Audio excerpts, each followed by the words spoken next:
सम्मानित साथियों, आज की एक विशेष लाइव का आने का ये प्रयोजन है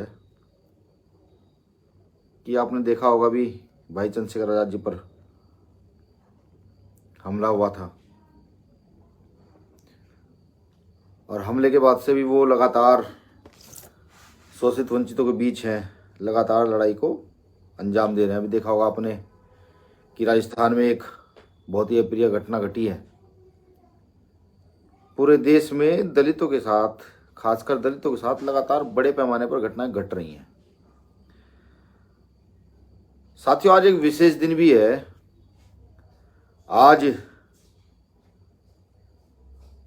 अछूतों के लिए लड़ने वाले, अछूतों में शिक्षा का प्रचार प्रसार करने वाले बाबा साहब अम्बेडकर से पहले एक महान शख्सियत हुए हैं जिन्होंने महिलाओं के आंदोलन के लिए, अछूतों के लिए शिक्षा का एक बड़ा आंदोलन चलाया, जो दक्षिण भारत के केरल से रहने वाले हैं, महात्मा अय्यन काली साहब।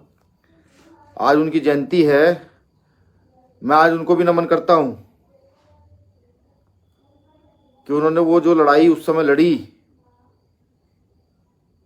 जहां सामंती व्यवस्था बहुत ज्यादा मजबूत थी, उस लड़ाई को उस समय मजबूत किया। ये काबिल तारीफ था, ये हर किसी का काम नहीं था। तो साथियों, मैं बात कर रहा था कि अभी आपने देखा होगा कि राजस्थान में घटना घटी है और लगातार जो है जाति के नाम पर, अब तो जाति के नाम पर जो है, जो अध्यापक होते हैं, जिनको भगवान का रूप कहा गया है, जिनको सम्मान के लिए सबसे गणनीय रखा गया है, जो ईश्वर से पहले भी कहा गया है। एक दोहा है कि गुरु गोविंद दाऊ खड़े, गुरु गोविंद सामने खड़े हैं, मैं किसके पैर पकड़ूं। तो वही कवि कहता है कि सबसे पहले गुरु के पैर पकड़ने चाहिए, जिन्होंने गोविंद तक, ईश्वर तक जाने का रास्ता बताया है। लेकिन आज ऐसा नहीं है। आज तो गुरु ही जो है वो सिर्फ इसलिए मारपीट कर दे रहा है कि दलित का बच्चा बहुत अच्छी तरीके से पढ़ाई पढ़ रहा है। जैसे मैंने बताया भी, पिछले दिनों आपने देखा होगा भाई चंद्रशेखर आजाद जी पर हमला हुआ, उन पर गोली चली और गोली चलने के बाद सब एक्टिव हुए। ना जाने कितने राजनीतिक सामाजिक संगठनों ने ट्वीट किया, सहानुभूति दर्ज की और मिलने भी आए, आक्रोश भी जताया। लेकिन सरकार की आवाज़ नहीं खुली, सरकार की नींद नहीं खुली, सरकार के होठ सिल गए। हमने बार बार सुरक्षा की मांग की, सुरक्षा के नाम पर चंद लोग हमें भाई चंद्रशेखर आजाद जी की सुरक्षा के लिए दिए गए। आज मैं उनसे मिलने गया था, मिलने भी विशेष प्रयोजन से गया था कि परसों गाजियाबाद में हमारा मेरठ मंडल का कैडर और समीक्षा थी। तो मैं उस कैडर समीक्षा से जब आ रहा था, मुजफ्फरनगर पार करते ही जिस गाड़ी में मैं था, उस गाड़ी के पीछे कुछ गाड़ियां लगी।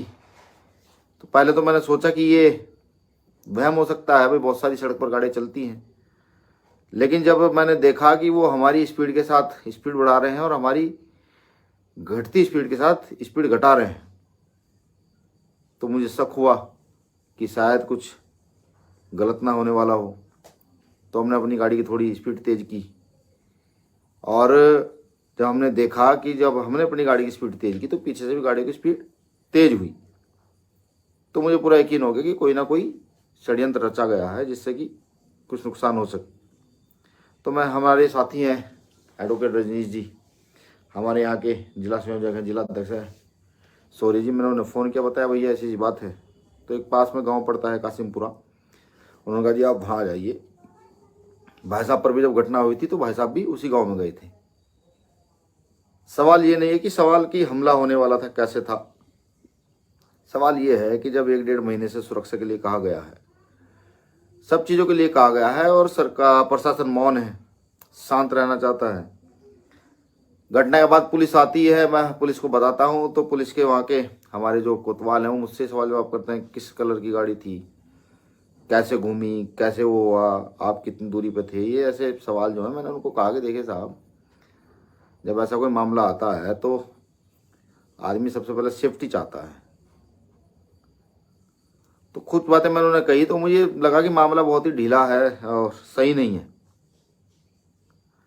मेरा लाइव आने का कारण ये है कि क्या वो लोग जो अन्याय अत्याचार के खिलाफ लड़ते हैं, जो लगातार ये जो घटनाएं प्रदेश से लेकर देश में लगातार बढ़ रही हैं, मध्य प्रदेश हो, राजस्थान में भी गिला दिया गया, मध्य प्रदेश में भी हत्या हुई, अभी उत्तर प्रदेश में हत्याएं हुई हैं, तमाम जगह जो हो रहा है, अगर इनके खिलाफ लड़ने वाले लोगों पर ही इस प्रकार के हमले होंगे और सरकार प्रायोजित हमले होंगे तो ये गलत है।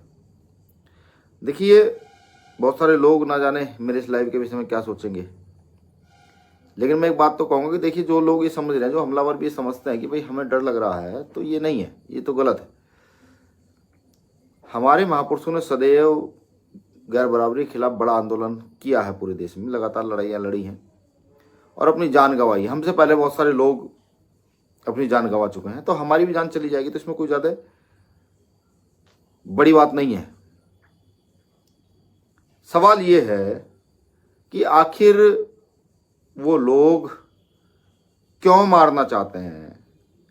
अगर गैर बराबरी के खिलाफ लड़ाई है, अगर कहीं रेप होता है उसके खिलाफ हम लोग खड़े होते हैं, कहीं जातिवाद होता है उसके खिलाफ खड़े होते हैं, कहीं धर्म के ऊपर लोगों को मारा पीटा जाता है उसके खिलाफ खड़े होते हैं, तो ये काम करना तो ये देश के लिए गर्व की बात होनी चाहिए, देश के सभी व्यक्ति के लिए गर्व की बात होनी चाहिए। क्या जो आज बड़े बड़े हिंदू संगठन बने घूमते हैं वो ये कहते हैं कि भाई हम देश के लिए लड़ते हैं, जब किसी बेटी का रेप हो जाता है तो नहीं खड़े होते हैं। अभी राजस्थान में स्कूल में कई घटनाएं घटी हैं, एक टीचर ने बच्चे को मारा है, एक बच्चे गला रेत कर हत्या कर दी गई है, कोई खड़ा नहीं हुआ। देखिए, जो लोग मुझे सुन रहे हैं वो इस लाइव को शेयर भी करें और युवा समझें कि जिस देश का युवा भ्रमित होकर सो जाता है, वो अन्याय अत्याचार के खिलाफ आवाज नहीं उठाता, उस देश की व्यवस्था भंग हो जाती है, उस देश की व्यवस्था को कोई संभालने वाला नहीं रहता। आज भी सेम व्यवस्था यही है कि देश के अंदर अंधेर नगरी चौपट राजा वाला हाल है कि कहीं गलत हो जाए, राजा जी तो बैठकर मीडिया में बड़े बड़े भाषण देते हैं, फोटो खिंचवाते रहते हैं। हमारे प्रदेश के मुख्यमंत्री भी ऐसे ही हैं। मैं तो कहता हूं प्रदेश के मुख्यमंत्री से कि लगातार आए दिन अब सूचनाएं आ रही हैं कि भीम आर्मी के कार्यकर्ता पर झूठे मुकदमे लगा दिए, आजाद समाज पार्टी के पदाधिकारी को जेल भेज दिया गया। देखिए, द्वेष की राजनीति, द्वेष की व्यवस्था ज्यादा दिन नहीं चल सकती, ये मैं नहीं कहता, ये इतिहास कहता है। और जो लोग द्वेषपूर्ण राजनीति कर रहे हैं वो ये समझते हैं कि भाई वो भीम आर्मी कार्यकर्ता को जेल भिजवाएंगे, उनके पीछे जाएंगे, उनकी हत्या करवा देंगे, तो ये गलत है। ऐसा करने का प्रयास मत कीजिए। इतनी बड़ी जनसंख्या, इतनी बड़ी आबादी, वैचारिक लड़ाई है, वैचारिक लड़ाई लड़िए, मजबूती से लड़िए, खून खराबा मत कीजिए। पिछली बार भाई जब चंद्रशेखर आजाद जी पर हमला हुआ तो बहुत मुश्किल से पूरे समाज को रोका गया, कहा गया कहने नहीं, हमें प्रशासन पर विश्वास है, प्रशासन न्याय करेगा। आज तक जो है वो सिर्फ 4 लोग जिन बच्चों ने हमला किया था, बच्चे ही कहूंगा क्योंकि कम उम्र के बच्चे हैं, उन्होंने हमला किया था, वो लोग तो गिरफ्तार होकर जेल चले गए, लेकिन उस हमले के पीछे मास्टरमाइंड कौन था ये आज तक जानकारी नहीं लग पाई है। हो सकता है परसों कोई मेरे साथ फिर ये घटना घटित होती, जो साथी मेरे साथ रहते हैं, बच्चे मेरे साथ रहते हैं, उनके साथ तो घटना घटित होती, फिर ये कहकर टाल दिया जाता कि नहीं ये तो अचानक से हो गया है। मेरा लाइव आने का कारण ये है कि भीम आर्मी जहां जहां प्रत्येक कार्यकर्ता पदाधिकारी काम करता है वो सब अपनी सुरक्षा व्यवस्था बनाकर चले। किसी के साथ भी कुछ गलत हो सकता है।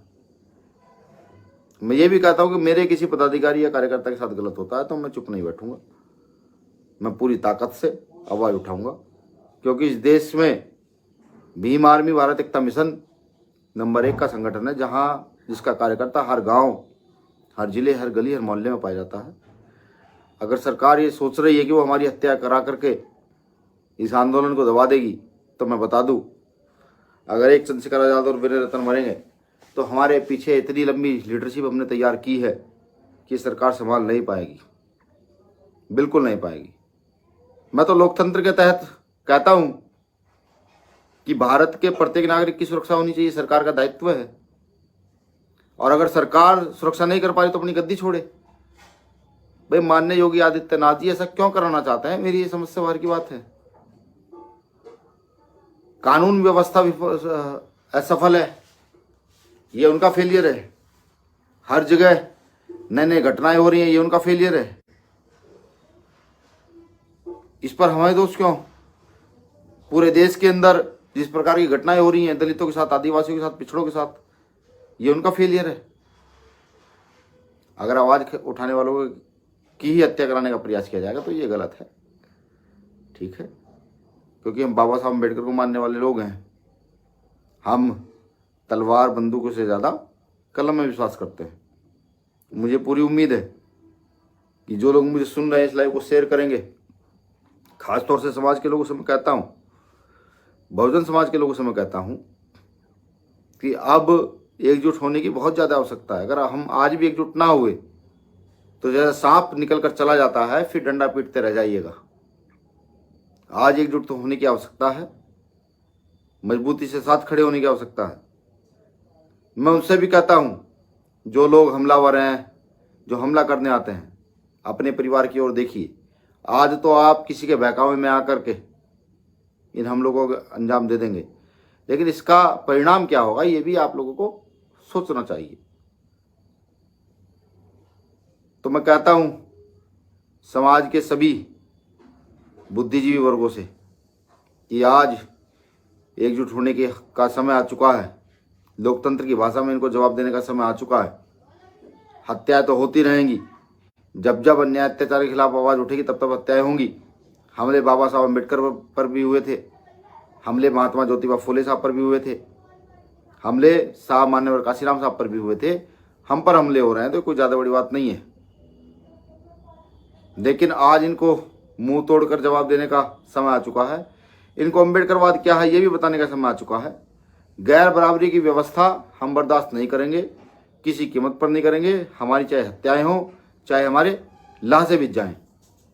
जो लोग ये बार बार बयान देते हैं कि नहीं संविधान बदलो, संविधान बदलो, मैं आज गर्व से कहता हूं कि हम संविधान का रक्षक दल हैं। हमसे मतलब है भीम आर्मी भारत एकता मिशन संविधान का रक्षक दल है, और जब तक भीम आर्मी का एक एक कार्यकर्ता जिंदा है तब तक इस देश से संविधान को नहीं बदला जा सकता। और मैं ये कहते हुए भी गौरवान्वित हूं कि आज हम पूरी ताकत से इस देश में मंत्री, मुख्यमंत्री, प्रधानमंत्री की क्षमता भी रखते हैं। आज बहुजनों का